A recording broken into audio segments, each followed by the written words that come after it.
Anti terror जो measures होते हैं, जिसमें कि हम मार्केट एरियाज़ और वो एरिया जहाँ पे हाई फुटफॉल रहता है, वहाँ पे भी हम इस समय हाइटेंड अलर्ट के साथ जो है सिक्योरिटी चेक्स कर रहे हैं। नई दिल्ली डिस्ट्रिक्ट ने काफ़ी जो है एक्सटेंसिव अरेंजमेंट्स प्लान किए हुए हैं।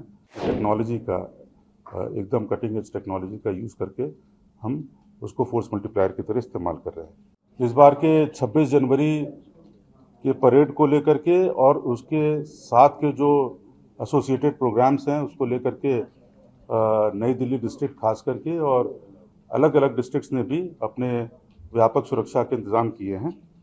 इसमें न केवल कर्तव्य पथ जहाँ पे कि रिपब्लिक डे परेड होगी, बल्कि जो चीफ गेस्ट आ रहे हैं उनके जो दूसरे प्रोग्राम्स हैं उनको कवर करने के लिए भी जो रूट है जहाँ पे वीवीआईपी मूवमेंट होगा उनकी सुरक्षा को लेकर के, और इसके अलावा जो है बॉर्डर पे चेकिंग और नेबरिंग स्टेट्स के साथ जो हमारा कोऑर्डिनेशन है उसके साथ हम दिल्ली की सुरक्षा को और पुख्ता कर रहे हैं। इसके अलावा जो हमारी एक जो एंटी टेरर जो मेजर्स होते हैं, जिसमें कि हम मार्केट एरियाज़ और वो एरिया जहाँ पे हाई फुटफॉल रहता है, वहाँ पे भी हम इस समय हाइटेंड अलर्ट के साथ जो है सिक्योरिटी चेक्स कर रहे हैं।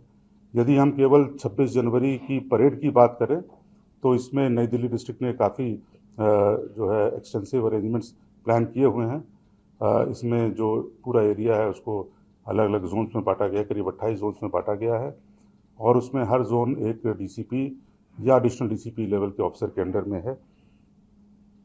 इसमें जो हमारा डिप्लॉयमेंट है वो करीब 8,000 जो है पुलिसकर्मी इसमें हम डिप्लॉय कर रहे हैं। जैसा आपको पता है कि इस बार जो नंबर ऑफ इन्वाइटीज़ हैं उनकी संख्या करीब 77,000 के ऊपर की है, तो इस वजह से हमें और भी ज़्यादा अपना सिक्योरिटी जो अरेंजमेंट्स है उसको स्टेप अप करना पड़ा है। इसके अलावा जो सीसीटीवी फुटेज या सीसीटीवी फीड्स को हम मॉनिटर करेंगे, पर्याप्त मात्रा में जो है वो सीसीटीवी कैमरास लगाए गए हैं, उनकी फीड्स को एनालाइज किया जाता है और उसमें टेक्नोलॉजी का एकदम कटिंग एज टेक्नोलॉजी का यूज़ करके हम उसको फोर्स मल्टीप्लायर की तरह इस्तेमाल कर रहे हैं। जनता जनार्दन की जो यहाँ पे आएंगे देखने के लिए, उनकी सुविधा के लिए हमने कई तरह के अलग अलग इंतज़ाम किए हैं, जिसमें मिसिंग पर्सन्स बूथ रहेंगे, जहाँ पे कि अगर कोई बच्चा गुम हो जाता है, कोई ऐसी बात हो जाती है, तो स्ट्रैटेजिक लोकेशंस पे उनको पर्याप्त मात्रा में मिसिंग पर्सन्स बूथ लगाए गए हैं। हमने हेल्प डेस्क लगाए हैं, बनाए हैं जो भी एंट्री पॉइंट्स हैं, ताकि जनता को गाइड किया जा सके कि उनको जो उनका जो इनक्लोजर है उसके लिए सही रास्ता कौन सा है और कौन से रोड को लेकर के उनको वहाँ तक पहुँचना है। फर्स्ट एड पोस्ट लगाई गई हैं, यदि किसी की तबीयत खराब होती है, कोई छोटी मोटी चोट लग जाती है। हमने फैसिलिटेशन बूथ्स बनाए हैं, जहाँ पे कि जो लोग अपने साथ अगर उनकी गाड़ियों की चाबी है जो कि रिमोट कंट्रोल्ड ऑपरेटेड है, तो उनको वहाँ पे वो जमा कर सकते हैं, वहाँ पे रसीद के साथ अंदर जा सकते हैं और वापसी में अपने चाबियों को कलेक्ट कर सकते हैं। इसी तरह से मोबाइल टॉयलेट्स हैं, पानी की व्यवस्था है, एम्बुलेंसेस की व्यवस्था है।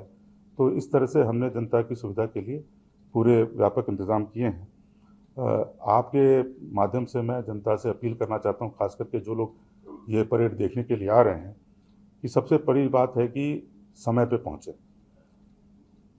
हमारा ये एम रहता है कि 8:30 बजे के आसपास हम ज़्यादातर लोगों को उनके एनक्लोजर्स में बैठा दें।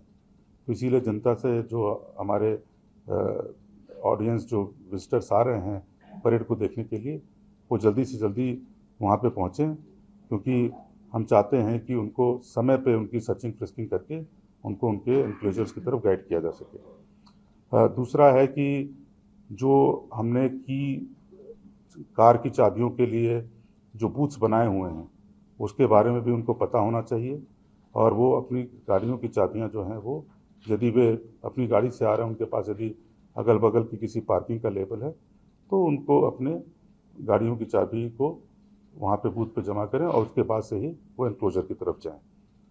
हमने देखा था खास करके जो फुल ड्रेस रिहर्सल हुई थी कि उसमें कई सारे लोग अपने साथ बैकपैक ले आते हैं, उस बैकपैक में वो पानी की बोतलें रखते हैं। हमने जो पासेस इशू किए हैं मिनिस्ट्री ऑफ डिफेंस में, उसमें बहुत क्लियर कट लिखा हुआ है कौन कौन सी चीज़ें प्रोहिबिटेड हैं, कौन कौन सी चीज़ें नहीं लानी चाहिए।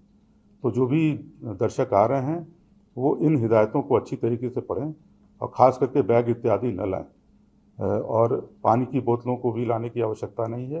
एनक्लोजर्स के पास पीने के पानी की पर्याप्त व्यवस्था की गई है, वहाँ पे उनको पानी इत्यादि मिल जाएंगे।